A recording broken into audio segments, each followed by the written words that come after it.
Swami, Sridhar Swami, who came here in those initial times when there was nothing except there were so many difficulties. But yet, as Shamsundar Prabhu explained, it was the happiest moments of their life. Because Srila Prabhupada was smiling upon their efforts. Bhaktivinoda Thakur has written that the troubles, the pains that I endure in serving you, my Lord, are my greatest pleasures. And this is transcendental consciousness. What Shamsundar Prabhu was telling us was about the fun and the laughter and the sweetness of those times. That's what he remembers. That was the reality. However, simultaneously, from a physical perspective, I'm sure it was some of the hardest times of their lives. I came to India actually just a month or two after them. Of course, I didn't see them. I was in a different mode. But in those days, when Westerners came to India, it was the regular, inevitable reality to get sicker than you've ever been in your life. Yes?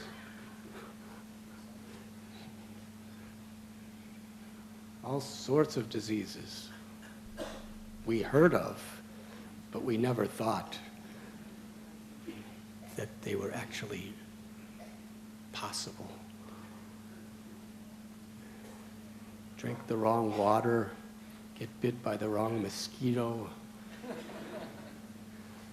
eat the wrong food, breathe the wrong air. So many sicknesses. And traveling in the West, traveling is heavenly compared to India in those days. And just as much in these days.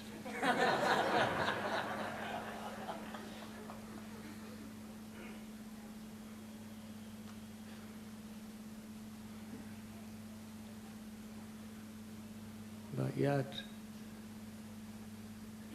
the troubles, the pains, the inconveniences only increased these devotees' happiness. Because it gave so much more meaning to their service to Srila Prabhupada. That they were making sacrifices for Srila Prabhupada. Therefore, they were so happy. Sometimes we see photographs of when thousands of people were meeting the devotees in Surat and giving garlands and giving water and all sorts of other things. The devotees, they look like the happiest people in creation. But when we talk to many of them, or even read about it, so many of them were really, really sick physically. But they really, really were in ecstasy.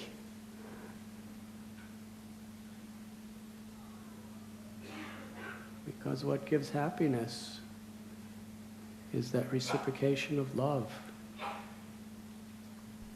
They were receiving Krishna's love through Srila Prabhupada, and they were offering their love to Krishna through Srila Prabhupada. And Srila Prabhupada was manifesting Krishna's love so perfectly, so purely, so completely. And they were feeling it. And whether it was easy or difficult, whether they were in pleasure or pain, it was all pleasure. Because they made their goal in life to please their Guru and Krishna. They didn't make their goal in life to be physically comfortable, to be wealthy, to be famous. They made their goal of life to please Krishna and Prabhupada. And according to what our purpose is, what our goal is, that very much determines what our life is. Because their goal was to please Srila Prabhupada, in whatever situation happened, they were happy because they were pleasing Srila Prabhupada. And Srila Prabhupada was so easy to please. All he wanted to see is just sincerity, to try. They were making so many mistakes, so many shortcomings. But Prabhupada was just pleased that they were trying. And they were honest and they were sincere. Because that was their goal, they were happy in all situations. If their goal would have been some selfish acquisition, they would have been miserable. Because they weren't getting that. Simple living, high thinking is what makes us so happy. And this simple living and high thinking, in its perfect spiritual state, is that our happiness is simply samsiddhir haritoshana, to please Krishna. And how to please Krishna? Gopi bhartur padakamalaya das das das anudas. To be the servant of the servant of the servant. And the devotees had each other.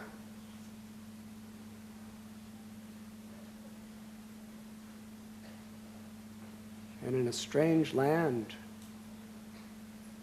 and they were living sometimes in very close, austere circumstances,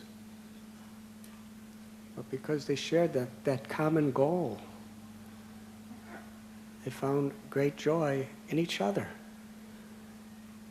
They could somehow or other overcome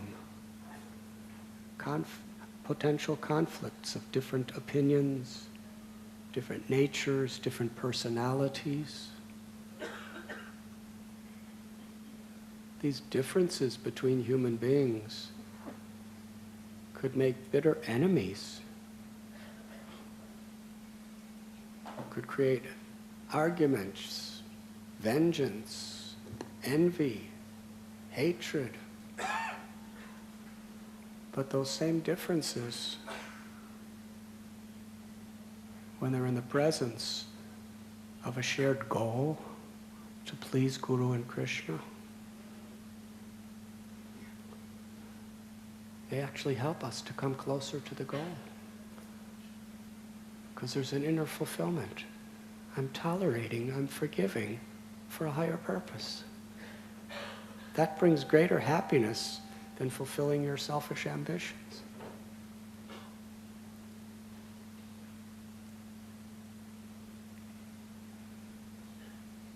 Shamsundar Prabhu's remembrance of those very, very blissful days when he first came to India, and all the laughing, and all the smiling, and all the dancing,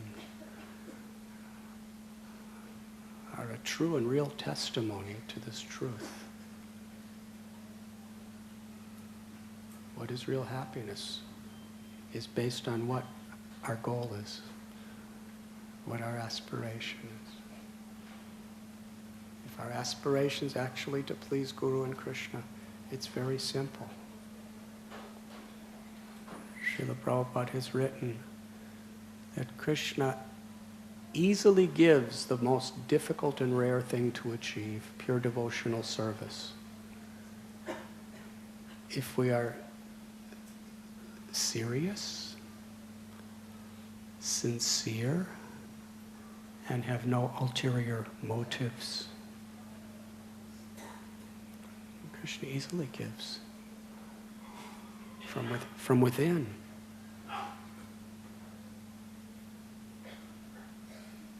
So these devotees that came in those early days and cleared the way and were there right beside Srila Prabhupada to establish his divine grace here. They made the foundation, and such a wonderful foundation. And we are so grateful for the opportunity to try to build upon that foundation. But however high or ornate or beautiful our building may be, we should never forget, with gratitude, our dependence on that foundation, which is something beyond all of us.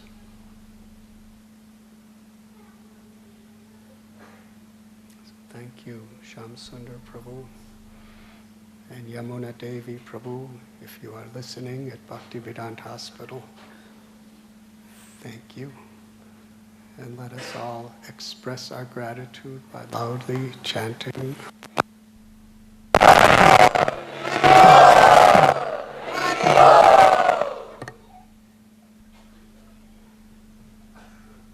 If you chant loud enough to make the babies cry, that's a very auspicious accomplishment.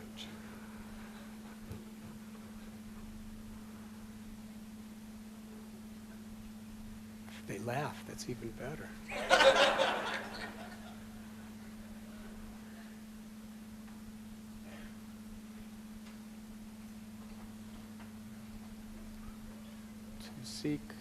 To seek divine grace is very much at the heart of bhakti, or the path of devotion. Prakrite krayamanani guni karmani saravasha. It is due to bewilderment, maya, that we think ourselves to be the doers of our activities.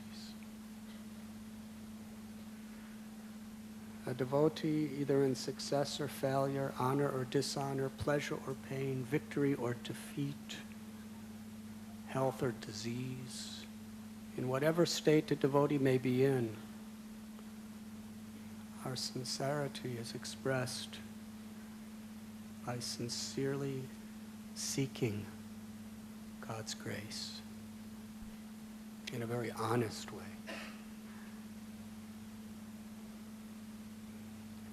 Every day, as we make progress every moment. When we chant God's names and japa kirtan, when we come for the darshan of the Lord in the temple, when we approach to serve devotees, in whatever situation, we're seeking grace to protect us, to inspire us, to empower us.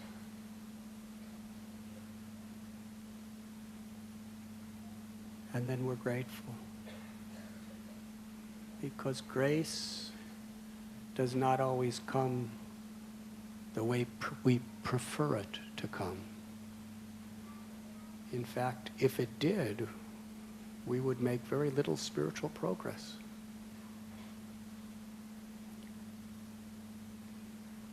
Grace comes in its own independent way by the will of the Lord.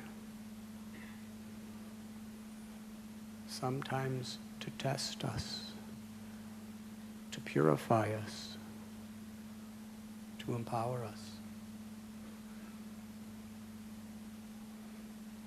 And if we keep our minds and our lives focused on the right goal, then we could actually experience and grow through the grace of the Lord.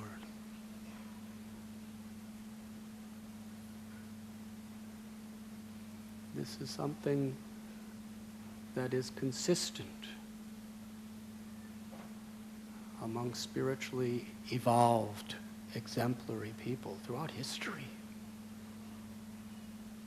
That humble seeking of grace, sharanagati, taking shelter of a kindness, a grace that is way beyond our own.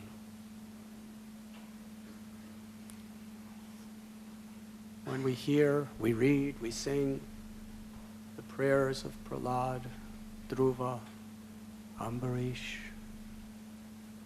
Thakur Bhakti Vinod, Narottam Das Thakur, Lochan Das Thakur, Krishna Das Kaviraj Goswami, Shukadev Goswami, Srila Prabhupada, Srila Bhakti Siddhanta Saraswati Thakur, the six Goswamis, Shikshastakam by the Lord Himself. When we read these prayers, we find something very consistent. That humbling of oneself to take shelter with full dependence on the grace of the Lord. In the Christian tradition, Saint Francis, his prayer,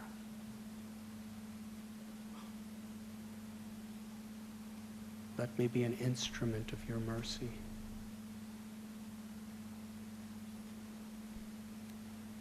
I remember one time, this was in 1971, in Vrindavan. I wasn't a part of any religious movement. I didn't have a guru. I was just searching. But by the power of destiny, by the power of grace,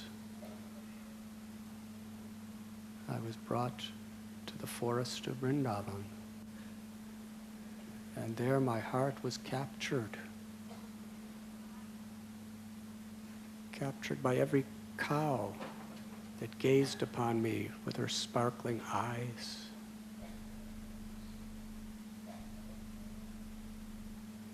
Captured by every bull,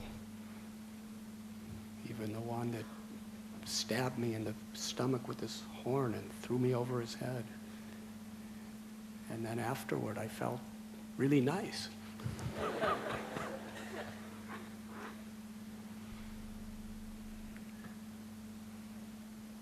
By every dancing peacock and their counterpart peahens.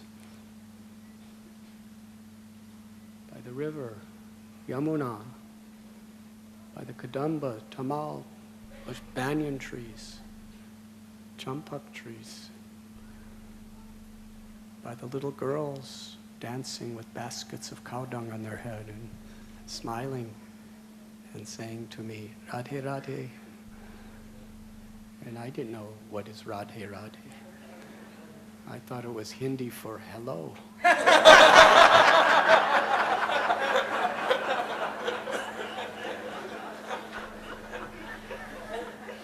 there was something so spiritual about it.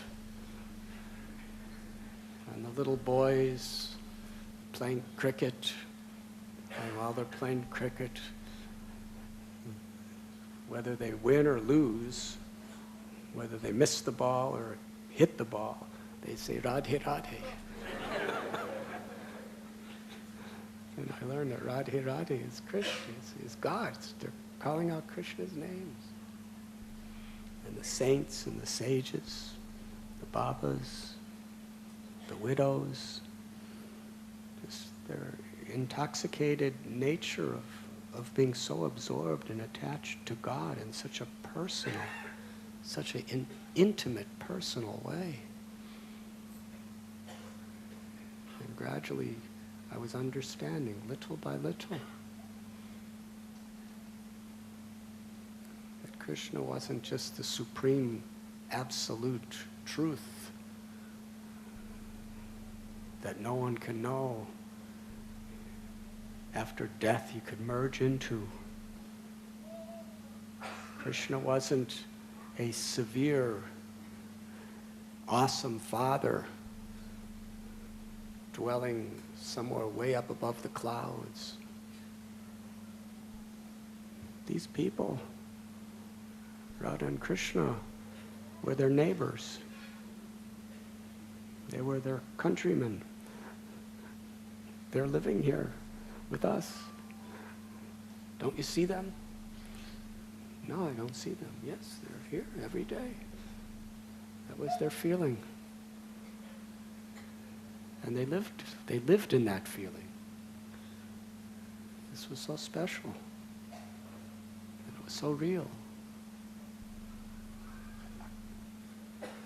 And little by little I was hearing about the Gopas and the Gopis, and the nature of their pastimes with Radha and Krishna. And one day I was sitting all alone on the bank of the river Yamuna, just meditating on the extraordinary nature of the devotion of Vrindavan. I was meditating on the nature of the love of the gopis and the gopas, and Nanda and Yashoda, and such personal, intimate relationships they had with God.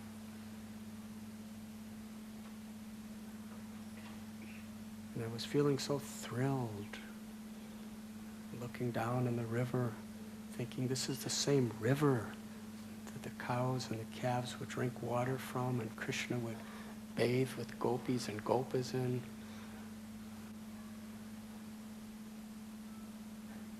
And while I was engrossed in these very sublime thoughts, I was thinking that I'm so very, very far away from my homeland of the Midwest in America. It seemed like totally another world. And then I heard behind me this man chanting some beautiful Vrindavan bhajan about Radha and Krishna. I turned around. It was a sadhu, Babaji. He had Vaishnav tilak, very prominent on his 12 parts of his body. He really looked like the very personification of a typical Vrindavan Babaji sadhu. And he sat next to me. And he started telling me about the gopis' love for Krishna in a very, very nice way. Not at all inappropriate. He was talking about their surrender, about the purity of their hearts. He was telling me these beautiful leelas.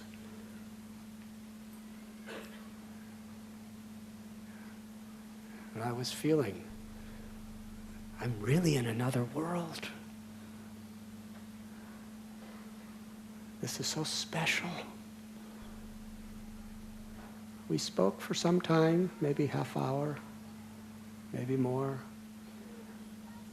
And then he said, I want to give you something that has immensely helped me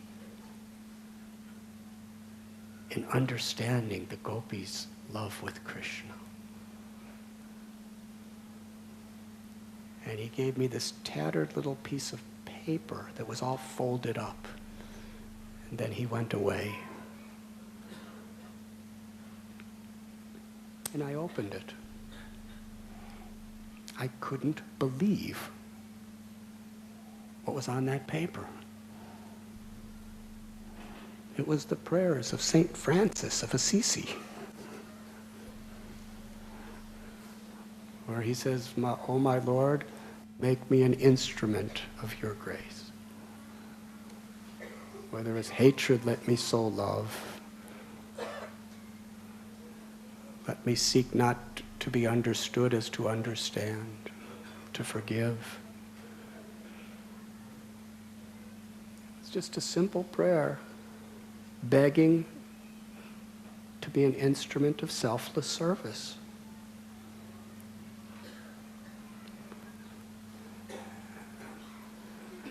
I remember how that affected me.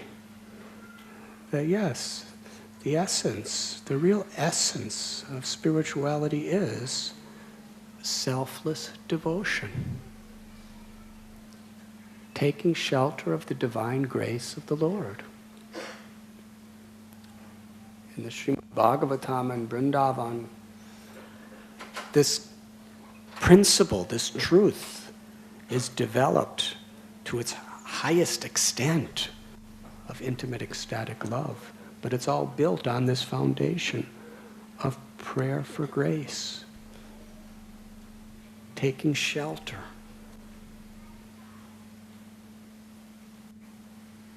And you cannot take shelter, really, unless we're very humble. Trinadapi sunichena, taror ibasihishnana. Amanina manadena kirtaniya sadahari.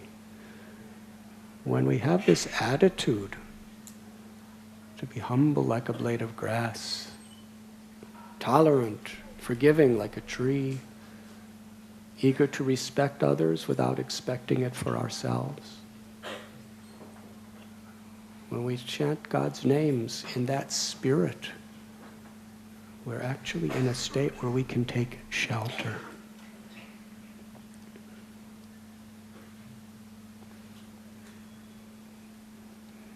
When Srila Prabhupada, the great Paramhamsa, was on Jaladuta, his prayers, he was taking shelter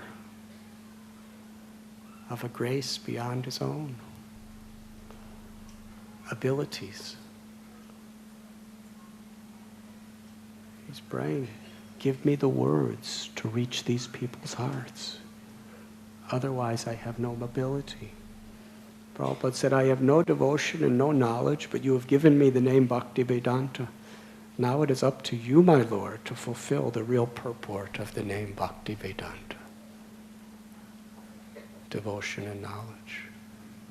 Make me a puppet, your puppet, and make me dance as you want me to dance. Your insignificant servant, A.C. Bhaktivedanta Swami. He's taking shelter of grace. The Lord's infinite compassion. Maya is very strong. The Bhagavad Gita writes, Daivi heshu gunamayi mama maya duratyaya mamivam ye prapadyante mayame tatarantite. That this material energy, which is the Lord's divine energy, consisting of three modes of nature, is extremely powerful and very difficult to overcome. But one who takes shelter of me, Krishna says, can easily cross beyond it.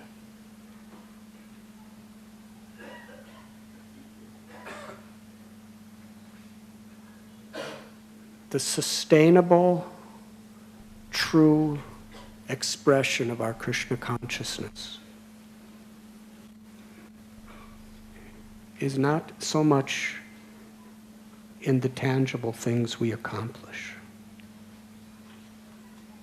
We must try to accomplish.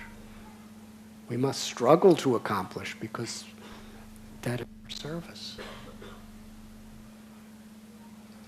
But the real merit of what we've done is not so much in the temples we build or in the physical results we have in whatever we do, be it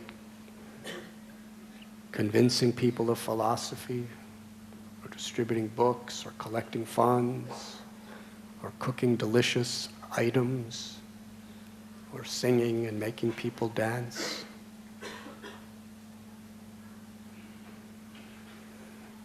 What gives actual sustainable substance to our efforts is to the degree we're taking shelter, sharanagati. Taking shelter of kripa, of the Lord's mercy. And mercy doesn't come upon those who are qualified. Mercy comes upon those who are unqualified. So we have to feel unqualified to actually open our hearts for mercy, to actually digest it. Mercy comes to everyone, but to actually understand it, recognize it, digest it, and grow from it, we must be humble and take shelter. Take shelter in our chanting. Take shelter in our prayers. Take shelter in our efforts.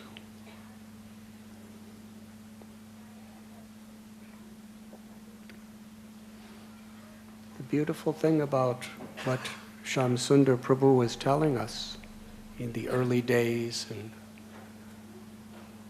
what was then called Bombay,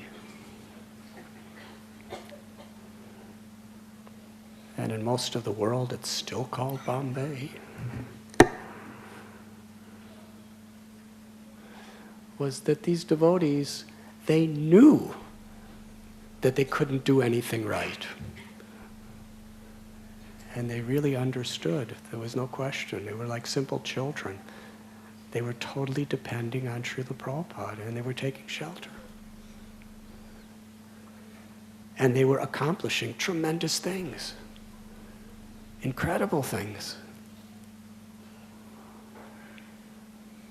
but didn't take credit. If Prabhupada smiled, it was a success. If he didn't matter what they did. Because that was their goal. Prabhupada's smile.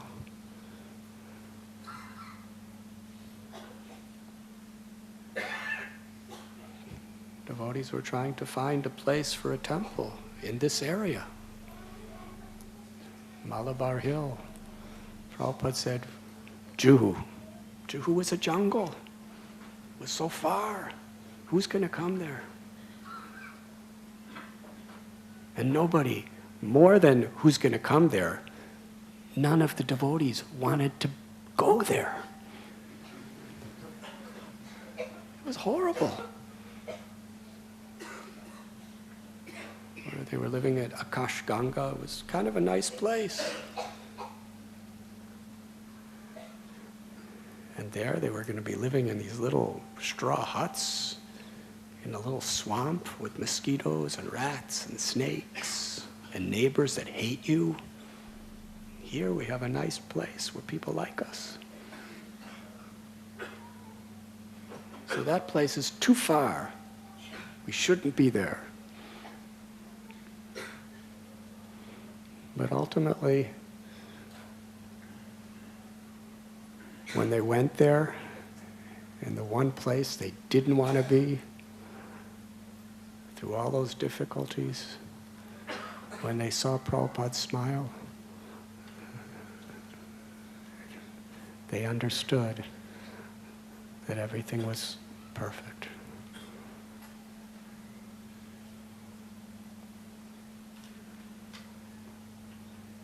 In the 9th canto of Srimad Bhagavatam,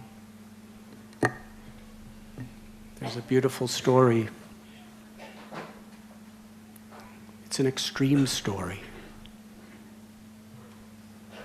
But these extreme stories teach us very clearly what virtues we should strive for. Even if we can't literally do the same thing, we could strive for the same principle. Sometimes when we hear stories like this, it discourages us. Or it just is dismissed by us because we think, no one can do that, so why even try? But when the Srimad Bhagavatam was spoken, it was spoken for you and me. It is exactly what we need to hear if we hear it in the proper spirit. The story I will share is about the king Rantidev.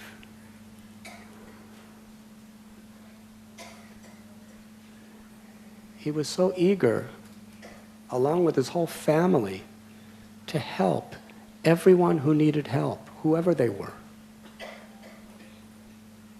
He was a king, but he was so charitable that sometimes he didn't have, his whole family had nothing.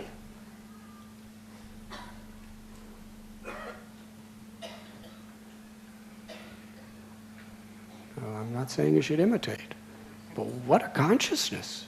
This is a true story. He couldn't not give to someone who needed something. And one time, for the purpose of accessing the grace of God and purifying himself,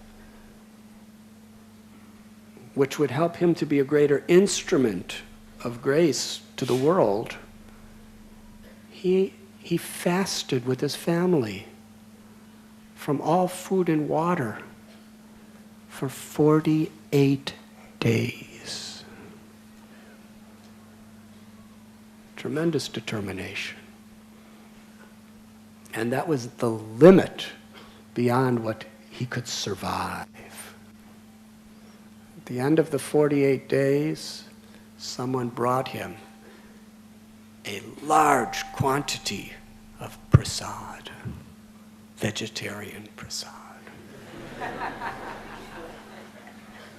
cooked with lots of ghee.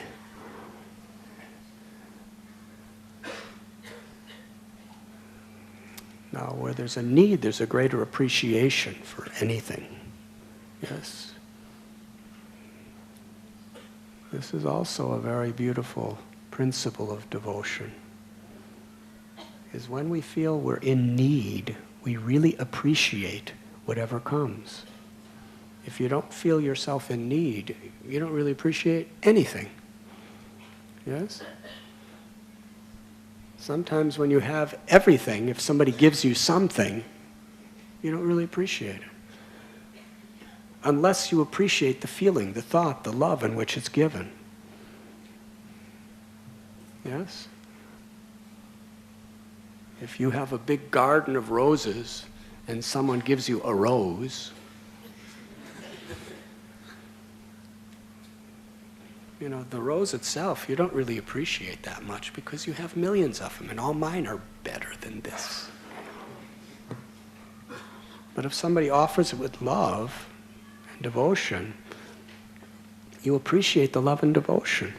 And you really appreciate the rose because it represents that love and devotion.